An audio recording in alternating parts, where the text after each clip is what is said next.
Thank you very much. I probably will say that when I took over as chief executive of Nigeria in 1999, I will not go the way they say it. They talk of empty purse. Mine was below empty purse. Because empty purse means that there's nothing in the pocket. Mine was, I inherited a debt service of $3.5 billion every year. And a little bit less than that in the purse, in the reserve. So, and yet we had to carry out development. So the first thing is, what can we do to stop the empty purse and start filling up the purse? So of course, I will come back to that later. I have to go for debt relief at all costs. It took almost 5 years to achieve that, in fact 6 years almost, but it was achieved. So that made me to be able to save $3.5 billion a year for debt relief. And when I was paying $3.5 billion every year for debt relief, the quantum of debt was not going down. It was not going down because of interest rate and what they call penalties. When you don't pay in time, they penalize you. And then when anything happens, they penalize you. So you're now getting debt upon debt. Now, but what did I do? Or what did we do? One, we had to stop waste. And that is very important. There's a lot of waste in government. And if you look hard, you will see where the waste is.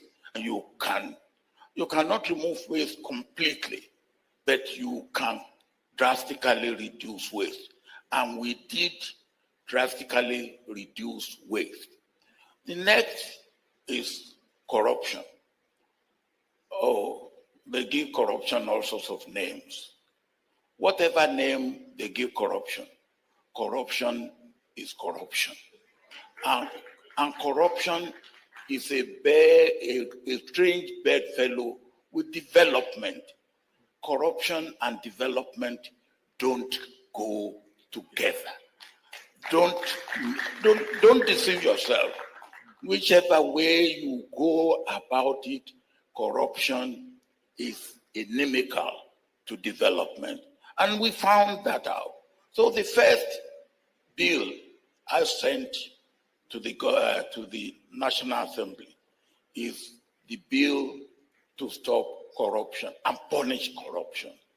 Now that bill stayed in National Assembly for 18 months. And the members of National Assembly watered the bill down. They said to me that if they have passed the bill the way I sent it, most of them will be in jail after they have left. After they have left the National Assembly. Now, so there is reduction of waste, substantially reducing corruption, and mobilization of resources.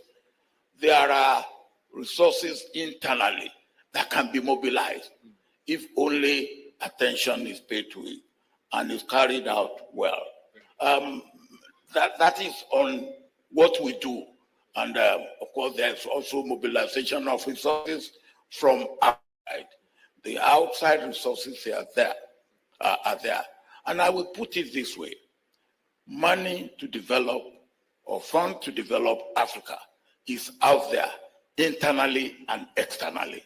It's how to get that fund mobilized internally, stop corruption and waste, unnecessary luxury, a good policy, solid policy, and then incentivize money from outside. Yes. Let it come in, make sure it stays in, and make sure it does what it's meant to do. Thank you. Now, let me just end on the note. Thank you.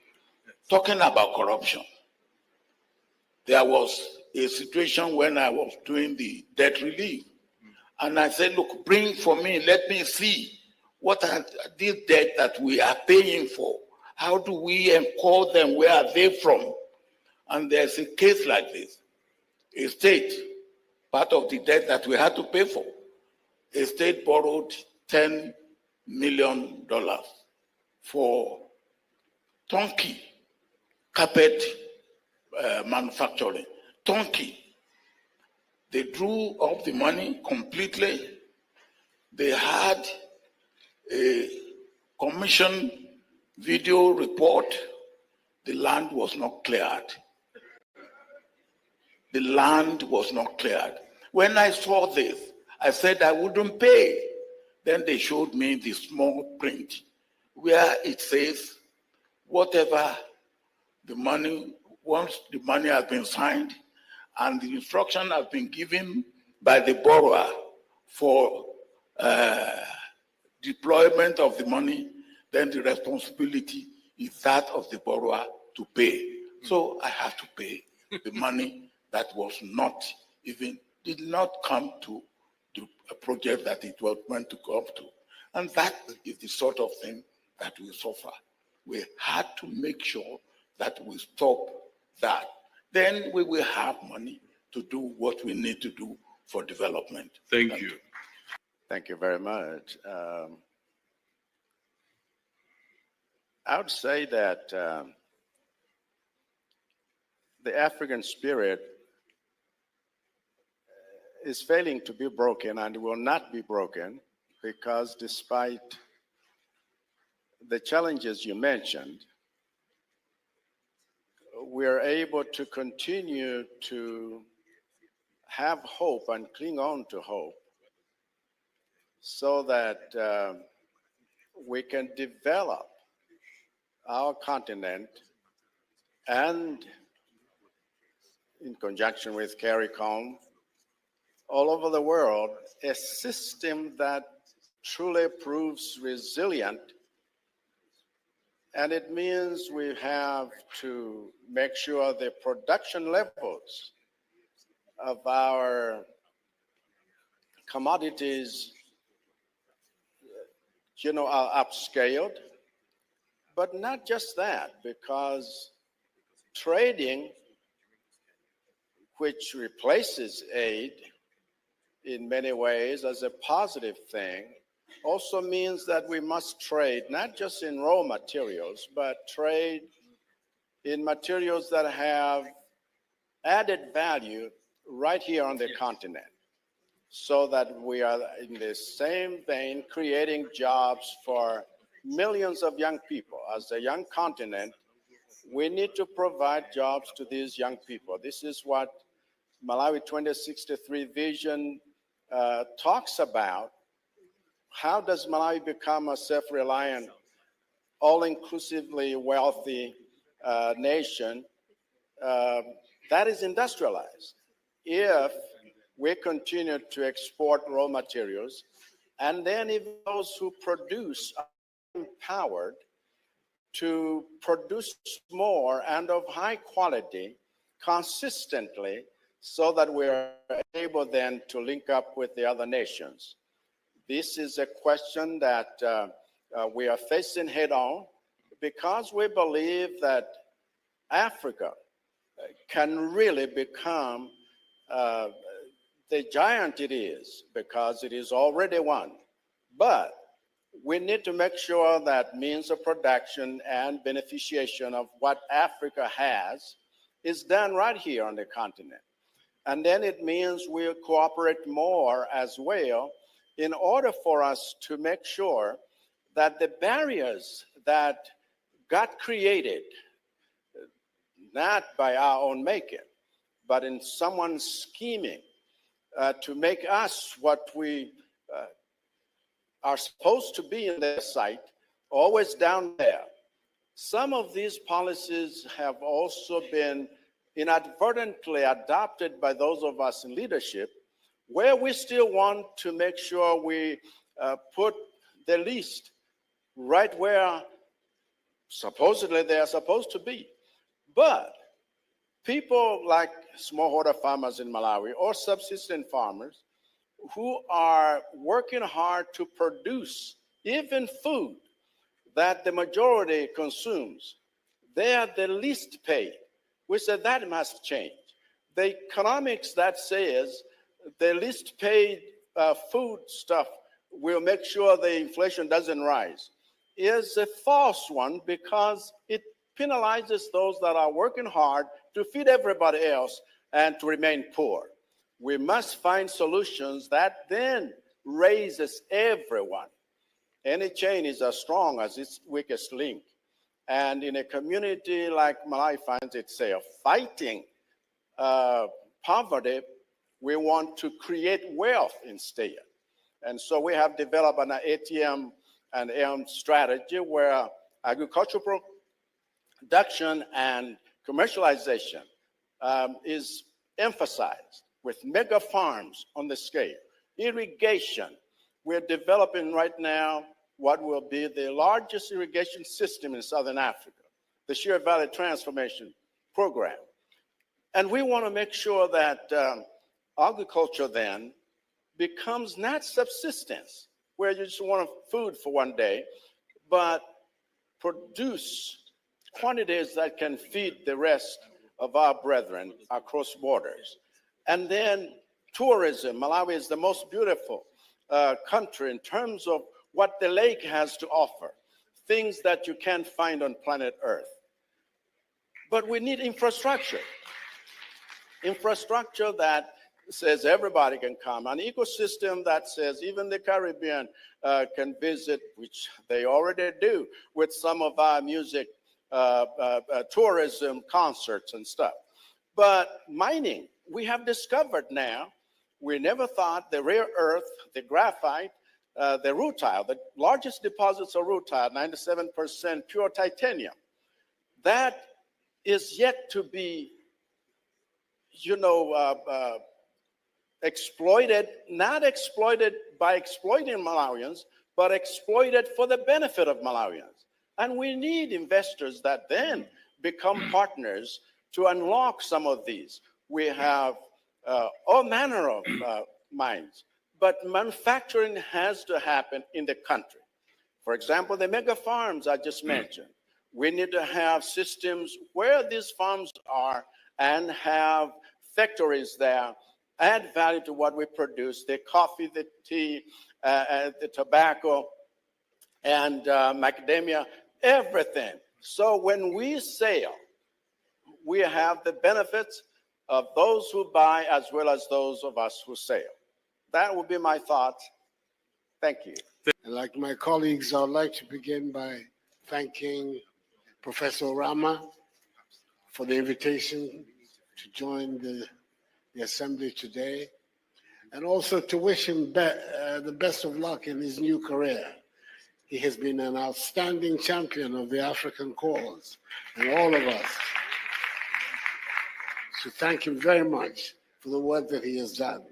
I, in Ghana, as president of Ghana, have a particular reason for being always very solicitous of the welfare of Orama.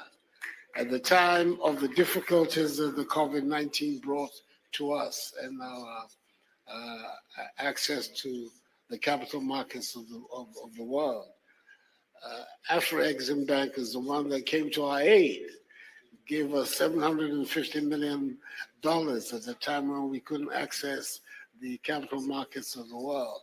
Everybody was turning their back on us, but Orama stepped in and helped us. So as far as that's concerned, I'll always be extremely grateful and solicitous of his welfare. I think that the discussion that we're having, and the discussion that we have been having on the continent in the last 2 or 3 decades, all point to one fundamental fact. The institutions that we need to propel our development up till today are not in our hands. Prime Minister Patterson talked about the structure of the IMF. And he was illustrating one simple point. If you don't control the institutions of finance, you will not be able to finance your development. And I think that that is the matter that we need to pay the greatest attention to. How do we develop institutions that can enable us fund our development that we ourselves control? 2 or 3 small examples. Afreximbank today, I think, has a share capital of some $6 billion United States dollars. I'm right, somewhere in that arena.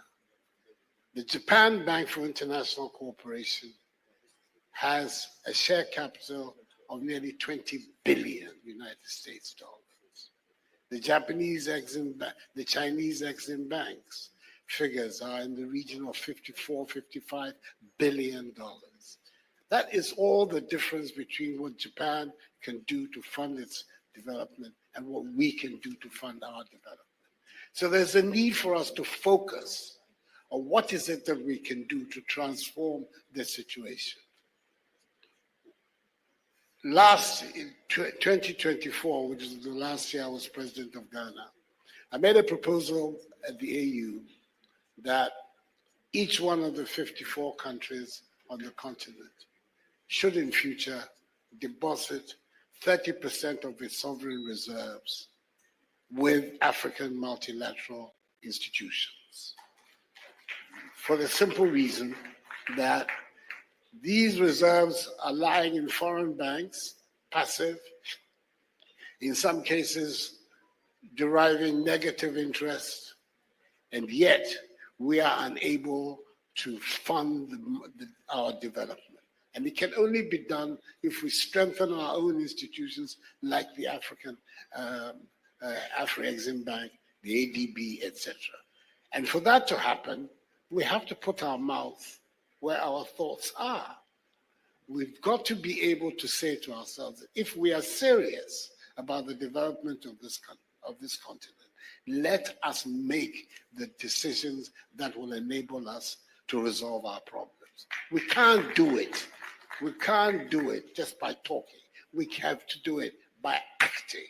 And acting means what? Acting means, Professor Sachs says we have the money. Fair enough. If we can find the money, let us use it to develop our own institutions. Let's step back from the discussion, the eternal discussion about debt. We are not going to get any relief of any significant nature from the Western powers as far as debt is concerned. We're asked to pay a risk premium paid by people whose default rates are lower than comparable debts in other regions of the country, whose recovery rates are higher than it is from other areas of the world, largely because of what? Prejudice and exploitation. And we have to understand this situation in order for us to be able to diagnose and do the right thing. But the most critical, the institutions that will enable us to fund our development, the African Central Bank that has been on the table for the last 20 years, headquartered in Lagos in Nigeria, the African Investment Bank, which has also been on the table for the same period, the African Monetary Fund, which has been on the table for the same period. None of these institutions are yet anywhere near being operational. Why is that? Those are decisions we can take for ourselves, and they are the decisions that we need to take. And these are the few comments I make. Sustainable development and intercontinental cooperation. This is an important milestone. Please go ahead. If you've not signed, please go ahead and sign. It is an important milestone in Gabon's journey towards prosperity and continental integration. What you are seeing here is a deal signed, an MOU between Afreximbank and the government of Gabon relating to energy and manganese and railway infrastructure. It's a big one, $3.8 billion US. $3.8 billion US signed there. If you need further proof of the power of Afreximbank to influence transformative change in Africa, you just saw it there. Ladies and gentlemen, the MOU is signed.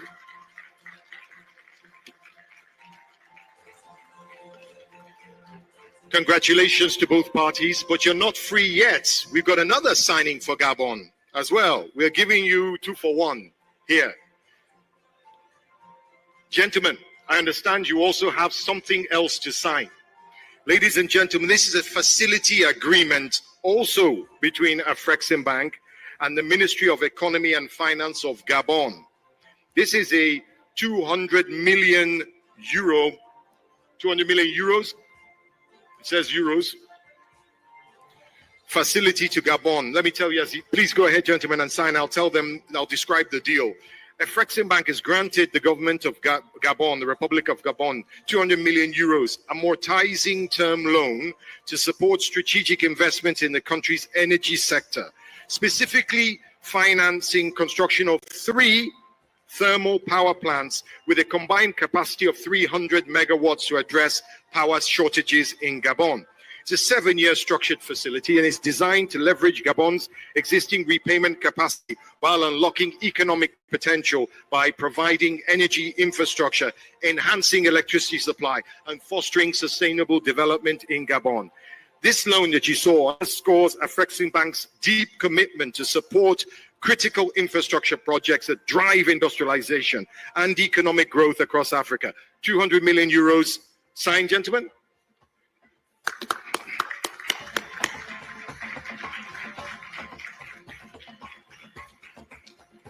Congratulations to Minister of Finance of Gabon, Henri-Claude Oyima, and representing Afreximbank, George Elombi.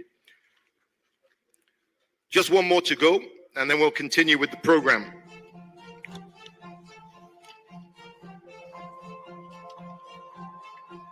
As I asked the parties to please exit the stage, we'll move quickly on to the next deal.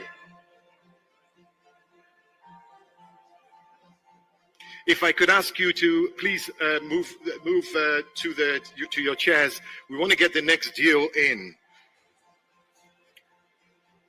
Now, for this next deal, I call on our EVP, Ms. Kanayo Awani. Kanayo, are you here? Where is Kanayo? Come, yes, Kanayo. The hardest working lady in African finance, Kanayo Awani.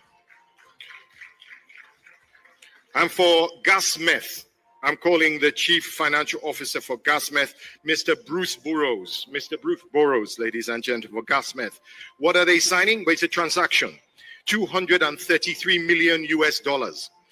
It's a methane gas to CNG project. So methane gas to CNG project. It's a syndicated finance facility in favor of Gasmeth Energy Limited. They're in Rwanda, out of which $85 million for Afreximbank. These are both parties. So Gasmeth Energy Limited is the borrower and Afreximbank as the MLA and the lender. It's the development of barge, upstream, midstream capacity and downstream infrastructure equipped with offshore processing facilities for extracting methane gas from Lake Kivu. Onshore, the methane will be compressed into compressed natural gas, as they call it, CNG, and it's supplied to Rwandan consumers to replace traditional fuels in industries, such as power generation, transport, and also domestic use and in homes. Now, the government of Rwanda considers this very important project as, quote, a strategic path in line with GOR vision to convert its current energy use to cleaner and greener fuel sources. It's all part of a drive for environment protection and to reduce reliance on traditional